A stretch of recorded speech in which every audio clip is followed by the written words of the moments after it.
გამარჯობა, მე ვარ ივო ფეზუაშვილი, ქართველი მწერალი, მაშასადამე ევროპელი მწერალი. ევროპასთან პირველი საქმიანი გადაკვეთა იყო ფრანკფურტის წიგნის ფესტივალი. ფრანკფურტის წიგნის ბაზრობა არ იყო ერთი კონკრეტული მწერლის ცხოვრებაში შესაძლებლობა. მან ვიყავით მასპინძელი ქვეყანა, მგონი 2018 წელი იყო და ეს არ არის რომ ერთ ან ორ მწერალს გაუმართლა, ეს არის რომ მთლიანად ლიტერატურის სფერომ ამოისუნთქა. ძალიან ბევრი ქართული წიგნი ითარგმნა რამდენიმე ევროპულ ენაზე.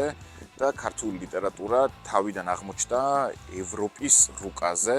ხელოვნება, რომელიც ერთ ადგილას იხარშება, ვერანაირად ვერ ახერხებს რომ განვითარდეს და ამის მიუხედავად იმისა, რომ საბჭოთა კავშირის დროს ჩვენი ხელოვნება არ იყო სრულიად რაღაც ამის თქმა არ მდოვლოდ მაინც ჩაკეტილი იყო. ჩაკეტილი ხელოვნება ქმნის ჩაკეტილ პროდუქტს და როდესაც გადიხარ ნახულობ ფესტივალებს, ისნო თანამედროვე ავტორებს იბეჭდები რამდენიმე ენაზე, გაქვს რამდენიმე ენოვან მკითხველთან შეხვედრები, წიგნის კითხვა და ასე შემდეგ და უღმა პრესაც მოგდის შენ წიგნებზე იბეჭდება ევროპაში, ხვდები რომ ცოტა უფრო ამაყად და მყარად გახარ, სადაც გახარ და ტვინი აღარ იწყებს მუშაობას მხოლოდ იმაზე, რომ საქართველოში რანაირი წიგნი უნდა დაწერო, ტვინი უკვე გადადის იმაზე, რომ სოფლიომ როგორ ჯერ ევროპამ როგორ გაგიცნოს და მერე სოფლიომ როგორ გაგიცნოს.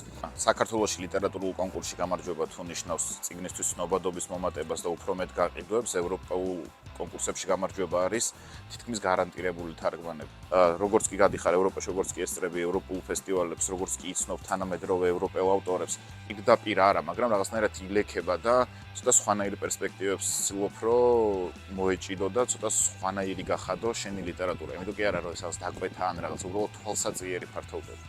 რას გვაძლევს ევროპული ფესტივალები და ევროპული კონტაქტები და უშუალოდ ეს არ არის მხოლოდ წიგნის თარგმანი, ეს არ არის მხოლოდ პრეზენტაციები ან სხვა, ეს არის რეზიდენციები, სადაც მწერალს შეგიძლია განაცხადი შეიტანო, წახვიდე, მაგალითად მე წინა წიგნი დავწერე შვედეთში, პატარა კუნძულ გოტლანდზე, ერთი თვე ვიყავი ჩაკეტილი, უბრალოდ იქ დავამთავრე და ყველანაირი პირობა მქონდა იმისთვის, რომ წიგნზე მემუშაო და არ გავფანტულიყავი სხვადასხვა რაღაცებზე. სრული სერიოზულობით ვამბობ, რომ ორთოპედიული სკამი იდგა რეზიდენციაში, რომ მწერალს წელი არ გტკენო და დიდხანს ლეპტოპზე მუშაობის დროს. ხელოვნების კეთება ისედაც იქცა, ფუფუნებად უნდა მუშაობდე, ყოველდღიური სხვადასხვა პასუხისმგებლობები გაქვს და ძალიან ძნელია რამეზე კონცენტრირდე და როგორც კი გადიხარ ქვეყნიდან, როგორც კი ყველა პირობა გექნება იმისთვის, რომ წერო, რეზიდენციაში გატარებული ერთი თვე შეიძლება შენ ქვეყანაში გატარებულ 6 თვეს უდრიდეს, იმიტომ რომ ბევრად უფრო კონცენტრირებული ხარ და თან გაქვს რაღაც პასუხისმგებლობა, რომ აქ იმიტომ ხარ, რომ წერო.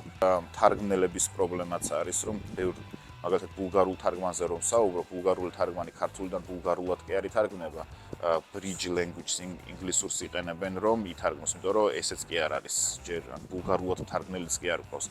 მაგრამ პროცესი რო იძრება, როდესაც 1, 2, 3 ავტორი ითარგმნება, უკვე ჩნდება ინტერესი რომ თარგმნელის გაჩნდეს ამ კონკრეტული ენიდან მეორე კონკრეტულ ენაზე და ეს კულტურულ ხიდებსაც აგებს, არ არის მხოლოდ ერთი მწერლის ან ერთი გამომცემლობის ბენეფიტი, ეს არის მთლიანად მთელ ქვეყანას მომავალში რომ გამოადგება ისეთი რაღაც.